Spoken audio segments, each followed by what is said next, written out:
হচ্ছে তো? সরলের অঙ্ক সহজ অঙ্ক করো, আর তুমি গ্রাফের অঙ্কগুলো করো।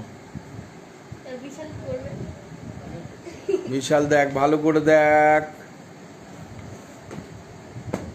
গ্রাফের লেখাটা আমি একবার বলে দিচ্ছি, রিপিট করে দিচ্ছি। দেখো, গ্রাফের ক্ষেত্রে এক্স ও এক্স ড্যাশ এবং ওয়াই ও ওয়াই ড্যাশ অক্ষদ্বয় ও মূল বিন্দুতে ছেদ করেছে। তাহলে এই ও মূল বিন্দু স্থানাঙ্ক কত? 0 0। ও মূলবিন্দু স্থানাঙ্ক 0 0 ধরিয়া প্রতিটি বর্গক্ষেত্রকে একক ধরিয়া মান বসাইয়া এবারে যেটা তুমি পেলে, ধরো দুটো গ্রাফ থাকলো বা তিনটে গ্রাফ থাকলো বা অক্ষদ্বয়ের সঙ্গে কোনো ত্রিভুজ উৎপন্ন করলো, তাহলে সেই ত্রিভুজের ক্ষেত্রফল বের করতে হবে। ত্রিভুজের ক্ষেত্রফলের ফর্মুলা হাফ ইন্টু ভূমি ইন্টু উচ্চতা, ক্ষেত্রফল বেরিয়ে গেল। গ্রাফে আর বেশি কিছু লেখার ব্যাপার নেই।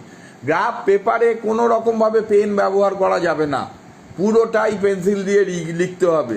ওভাররাইট করা যাবে না, একটা পয়েন্ট দিয়ে গোল করে মানটা ছোট্ট করে লিখে দিতে হবে, ব্যাস, তাহলেই গ্রাফে ফুল পয়েন্ট। এবং গ্রাফের যে রেখাটা পেলে সেই রেখাটা রশ্মি উভয় দিকেই কিন্তু বর্ধিত হয়, তাই উভয় দিকেই অ্যারো দিয়ে রাখতে হয়, উভয় দিকেই অ্যারো দিতে হয়। এগুলো হচ্ছে ছোট ছোট খুব সূক্ষ্ম বিষয়, যেগুলোর জন্য নাম্বার কেটে নেওয়া যেতে পারে। নাম্বার যাতে না কাটা যায় সেইভাবে করবে।